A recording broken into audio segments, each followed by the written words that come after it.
$2.1 billion বিনিয়োগ, ঋণ ও অনুদানের প্রতিশ্রুতি পেয়েছে বাংলাদেশ। জানাবো গৃহযুদ্ধের ষড়যন্ত্র, ফ্যাসিস্ট হাসিনার চাঞ্চল্যকর তথ্য ফাঁস। আরও থাকছে ঈদের পরে চাপ বাড়াবে বিএনপি। এবং সর্বশেষ জানাবো ঢাকায় মহাসমাবেশ ডেকেছে হেফাজত। এতক্ষণ শুনলেন সংবাদ শিরোনাম, এবারে বিস্তারিত। $2.1 বিলিয়ন বিনিয়োগ, ঋণ ও অনুদানের প্রতিশ্রুতি পেয়েছে বাংলাদেশ। চীন সরকার এবং সে দেশের বেসরকারি কোম্পানিগুলোর কাছ থেকে $2.1 বিলিয়ন বিনিয়োগ, ঋণ এবং অনুদানের প্রতিশ্রুতি পেয়েছে বাংলাদেশ। বাংলাদেশি কর্মকর্তারা এবং ঢাকায় নিযুক্ত চীনের রাষ্ট্রদূত ইয়া ওয়েনের বরাত দিয়ে শুক্রবার সরকারের chief adviser GOB Facebook page থেকে এই তথ্য জানানো হয়েছে। এদিকে প্রধান উপদেষ্টা ডেপুটি প্রেস সচিব আবুল কালাম আজাদ মজুমদার একই তথ্য জানান। ফেসবুকে শেয়ার করা তথ্যে বলা হয়, প্রধান উপদেষ্টা চীনের বেসরকারি উদ্যোগগুলোকে বাংলাদেশে উৎপাদন খাতে বিনিয়োগের আহ্বান জানানোর পর প্রায় 30টি চীনা কোম্পানি একচেটিয়া চীনা শিল্প অর্থনৈতিক অঞ্চলে $1 বিলিয়ন বিনিয়োগের প্রতিশ্রুতি দিয়েছে।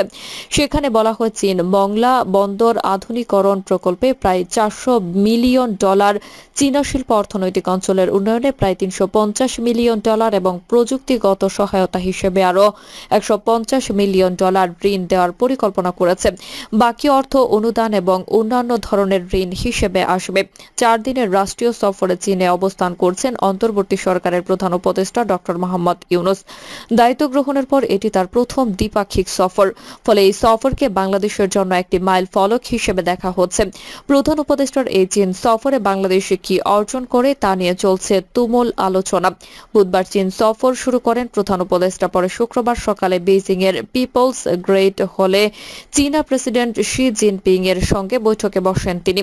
বৈঠকে দুই দেশের স্বার্থ সংশ্লিষ্ট নানা বিষয়ে ফলপ্রসূ আলোচনার পর বাংলাদেশ ও চীনের মধ্যে বেশ কিছু চুক্তি ও সমঝোতা স্মারক সই হয়েছে বলে জানিয়েছেন বাংলাদেশের কর্মকর্তারা। গৃহযুদ্ধের ষড়যন্ত্র, ফ্যাসিস্ট হাসিনার চাঞ্চল্যকর তথ্য ফাঁস। ইতিহাস বলে স্বৈরাচাররা একবার পালিয়ে গিয়ে আর ফিরে আসতে পারে না।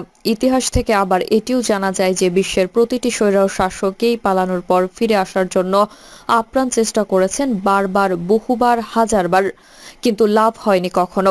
ফ্যাসিস্ট হাসিনারও যেন একই দশা। তিনি পালিয়েছেন, 8 মাস হতে চলল, কিন্তু এখনো যেন দেশে এসে প্রধানমন্ত্রী হবেন, আবার আগের মতো স্বৈরতন্ত্র পুনঃপ্রতিষ্ঠা করবেন, সেই ভূত তার মাথা থেকে নামেনি। ভারতে বসেই দেশকে নিয়ে নানা ষড়যন্ত্রে লিপ্ত তিনি। হাসিনা বাংলাদেশে গৃহযুদ্ধের মহা ষড়যন্ত্র করেছেন, সম্প্রতি ফাঁস হয়েছে এমন চাঞ্চল্যকর তথ্য। দেশে গৃহযুদ্ধের পরিকল্পনা ও সরকার উৎখাতের ষড়যন্ত্রের অভিযোগে ইতিমধ্যে রাষ্ট্রদ্রোহের মামলাও হয়েছে হাসিনার নামে। জানা যায়, গত বছরের 19 ডিসেম্বর জয় বাংলা ব্রিগেড নামের একটি অনলাইন প্ল্যাটফর্মের বৈঠকে বাংলাদেশে গৃহযুদ্ধের পরিকল্পনা এবং অন্তর্বর্তী সরকার উৎখাতের ষড়যন্ত্র করা হয়েছে। এই ষড়যন্ত্রের নেতৃত্বে ছিলেন পতিত স্বৈরাচার হাসিনা। শুধু হাসিনা নয়, তার সাথে আরো 72 জনের বিরুদ্ধে মামলা হয়েছে রাষ্ট্রদ্রোহের। স্বরাষ্ট্র মন্ত্রণালয়ের অনুমোদনে পুলিশের অপরাধ তদন্ত বিভাগ সিআইডি এই মামলাটি করেছে বলে নিশ্চিত করেছেন সংস্থাটির বিশেষ পুলিশ সুপার জসিম-উদ্দিন খান। জানা যায়, হাসিনার ওই বৈঠকে অংশ নেন দেশ বিদেশের 577 জন। এর মধ্যে 73 জনের পরিচয় শনাক্ত করা গেলেও বাকি 504 জনের পরিচয় উদ্ঘাটন কাজ করছে সিআইডি। শুধু হাসিনা নয়, তার সাথে আরো 72 জনের বিরুদ্ধে মামলা হয়েছে রাষ্ট্রদ্রোহের।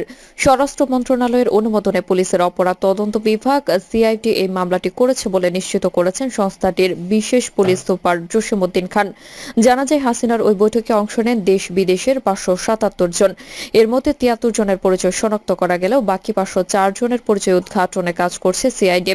ফ্যাসিস্ট হাসিনা 24-এর গণঅভ্যুত্থানে পালিয়ে ভারতে আশ্রয় নেওয়ার পর থেকেই ভারতের মোদী সরকারের সাথে মিলে বাংলাদেশের অন্তর্বর্তী সরকারকে প্রশ্নবিদ্ধ করতে নানা ষড়যন্ত্রে লিপ্ত। হাসিনার বিরুদ্ধে প্রায় 2.5 কোটি হত্যা ও মানবাধিকার লঙ্ঘনের মামলা হয়েছে।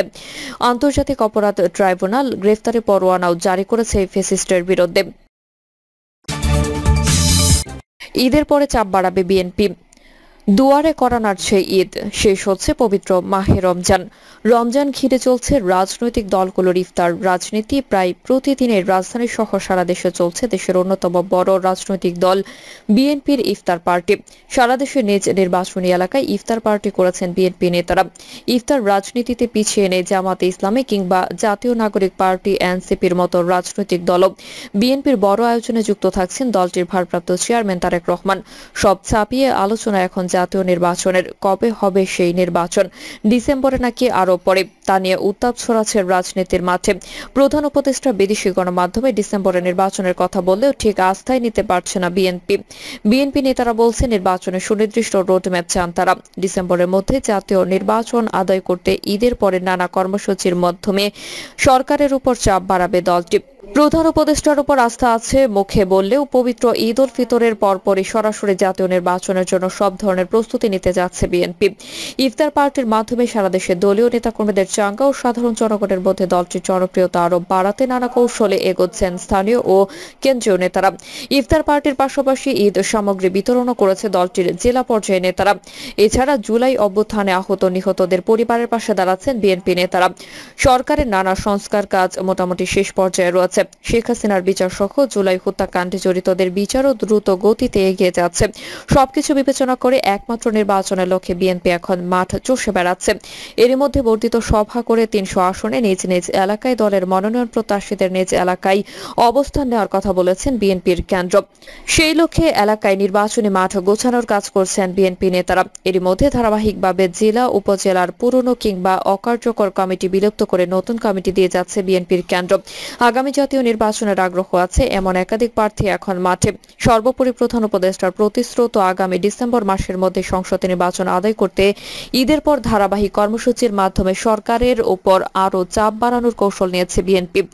রিফাইন্ড আওয়ামী লীগ নামে আওয়ামী লীগকে পুনর্বাসিত করার ষড়যন্ত্র চলছে বলে মনে করেন বিএনপি। এমন ঘটনার উত্তপ্ত এখন রাজনীতির ময়দান। নির্বাচন নিয়ে যখন আলোচনা তুঙ্গে তখন এমন আলোচনা সন্দেহের চোখ দেখছে বিএনপি। যদিও শামসুজ্জামান দুদু মনে করেন আওয়ামী লীগ আর ঘুরে দাঁড়াতে পারবে না। আর অবসরপ্রাপ্ত মেজর হাফিজ বলেছেন কঠিন পরিস্থিতি সামাল দেওয়ার সক্ষমতা নেই সরকারের, আর তাই দ্রুত নির্বাচন আয়োজন করাই মঙ্গলজনক। তাছাড়া নতুন রাজনৈতিক দলের নেতাদের বিভিন্ন ধরনের বক্তব্যকে সন্দেহের চোখে দেখছেন বিএনপির মহাসচিব মির্জা ফখরুল ইসলাম আলমগীর বলেছেন সংস্কার কমিশনের সুপারিশ আইন বিভাগ ও নির্বাহী বিভাগকে যতটা সম্ভব অবমূল্যায়ন করা এবং ক্ষমতাহীন করাই উদ্দেশ্য, যার ফলশ্রুতিতে একটি দুর্বল ও প্রায় অকার্যকর সরকার ব্যবস্থা প্রতিষ্ঠিত হবে। শনিবার সকালে বিএনপি চেয়ারপারসনের গুলশানের রাজনৈতিক কার্যালয়ে অনুষ্ঠিত সংবাদ সম্মেলনে তিনি এসব কথা বলেন। সংস্কার কমিশনের সুপারিশ নিয়ে বেশ কিছু বিষয়ে একমত হতে পারেনি বিএনপি। বলছে কিছু রাজনৈতিক দলের বক্তব্য আর সংস্কার কমিশনের বক্তব্য একই সুরে গাথা। তাতে বাড়ছে সন্দেহ। বিএনপি মনে করে নির্বাচনকে বিলম্বিত করার প্রয়াস হতে পারে এই ধরনের পদক্ষেপ। এর মধ্যে জরুরি অবস্থা জারি কিংবা আওয়ামী লীগ ফেরার গুজবে সরগরম অন্তর্জাল।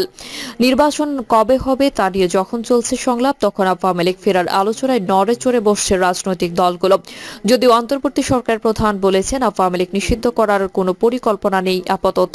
তবে ফেসিবাদ ও গণহত্যার দায়ী আওয়ামী লীগের নিষিদ্ধ চায় বেশিরভাগ রাজনৈতিক দল। নির্বাচনী আলোচনার মধ্যে আওয়ামী লীগ ফেরার আলোচনাকে সন্দেহের চোখে দেখছে বিএনপির ভাইস চেয়ারম্যান শামসুজ্জামান দুদু রূপালী বাংলাদেশকে বলেন আওয়ামী লীগকে ধ্বংস করে দিয়েছে শেখ হাসিনা নিজেই, আর ফেরার সুযোগ নেই তাদের। তিনি বলেন আওয়ামী লীগ যে অন্যায় করেছে, ভিন্ন মতের মানুষের উপর যে নিপীড়ন চালিয়েছে তাদের বিচার দেশের মানুষ করবে। আমরা নির্বাচন নিয়ে এগিয়ে যাচ্ছে, আমরা প্রধান উপদেষ্টার দিকে তাকিয়ে আছি। তিনি বলেছেন ডিসেম্বরে নির্বাচন আমরা বিশ্বাস করতে চাই তার কথা তিনি রাখবেন। তবে নানা ধরনের কথা শুনছি, আমরা আমাদের প্রস্তুতি রাখছি। ঈদের পর আর আমরা নতুন ভাবে চিন্তা করব। নতুন দল এনসিপির এটা প্রথম নির্বাচন, তাদের তো এটা শেষ নির্বাচন নয়। তারা সবকিছু নিজেদের মতো কেন চাইছে সেটা আমরা বুঝতে পারছি না। রূপালী বাংলাদেশকে আমার কথা জানান ঢাকা দক্ষিণ বিএনপির ১ নং সদস্য আনোয়ারুজ্জামান আনোয়ার। তিনি বলেন এইসব অজুহাতে নির্বাচন পেছানোর চেষ্টা করলে সংকট এবং বিপদ আরো বাড়বে। নির্বাচন বিলম্বিত করতে চাইলে রাজপথে নামবে বিএনপি। ২ মহানগরের নেতারা প্রতিদিন বিভিন্ন ওয়ার্ডে ইফতার মাহফিল করেছেন। সেখান থেকে একটি বার্তা দেওয়া হচ্ছে নির্বাচন দিতে না চাইলে আদায় করে নিতে দিতে হবে, অধিকার কেউ দেয় না, আদায় করে নিতে হয়। বিএনপি সহ সাংগঠনিক সম্পাদক শরীফুল আলম রূপালী বাংলাদেশকে বলেন, সম্প্রতি সরকার থেকে পদত্যাগ করে জাতীয় নাগরিক পার্টি গঠন করেছেন নাহিদ ইসলাম। প্রশ্ন হলো, সরকারে থাকা বন্ধুদের কাছ থেকে বিশেষ সুবিধা নিতে পারেন তারা? এমন সন্দেহ করছে বিএনপি। বন্ধুর কাছ থেকে বন্ধু সুবিধা নেবে সেটা খুব স্বাভাবিক। তারা একসঙ্গে আন্দোলন করেছে, একসঙ্গে সরকারে ছিল, তারা বাড়তি সুবিধা নিতে পারে। নির্বাচনের আগে সরকার থেকে পদত্যাগ করে দলেও যোগ দিতে পারে। আমরা চাইব না এমন কোনো পরিস্থিতি তৈরি হোক। নির্বাচন করে তাদের জনপ্রিয়তা যাচাই করুক, রাজনীতি করার অধিকার সবার আছে, তবে অবশ্যই ডিসেম্বরে জাতীয় নির্বাচন আয়োজন করতে হবে। বিএনপি স্থায়ী কমিটির সদস্য মেজর অবসরপ্রাপ্ত হাফেজ উদ্দিন আহমেদ বলেন, সরকারের যোগ্য লোকের অভাব নেই, যাদের যার যার সেক্টরে খুব সুনাম। আমরা চাই তাদের সুনাম অক্ষুণ্ণ থাকুক, তবে রাজনৈতিক দক্ষতার অভাবে রয়েছে তাদের, দেশ পরিচালনার অভিজ্ঞতা নেই তাদের। ডিসেম্বরে নির্বাচন হবে বলেছেন প্রধান উপদেষ্টা। আমরা বিশ্বাস করি তার কথা তিনি রাখবেন। আরো আগে নির্বাচন হলে মানুষের সমস্যা আরো কমে আসবে। কথা না রাখলে আমাদের নামতে হবে রাজপথে। এই সরকার একটি দুর্বল সরকার, এনজিও পরিচালনা আর রাষ্ট্র পরিচালনা এক নয়। তিনি বলেন, সংস্কারের নামে বিলম্ব করার চক্রান্ত চলছে। দেশপ্রেমিক সেনাবাহিনীকে জনগণের মুখোমুখি দাঁড় করানোর চেষ্টা চলছে। দেশে অস্থিতিশীল হতে পারে বলে মনে করেন বিএনপি নীতি নির্ধারণী ফোরামের এই নেতা। বিএনপি চাই স্বল্প পরিসরে সংস্কার করে নির্বাচনের ব্যবস্থা করা হোক। প্রিয় দর্শক, এই ছিল এখনকার সর্বশেষ সংবাদ। আপনি সব সংবাদ পেতে চ্যানেলটি সাবস্ক্রাইব করে বেল আইকনটি ক্লিক করে রাখুন।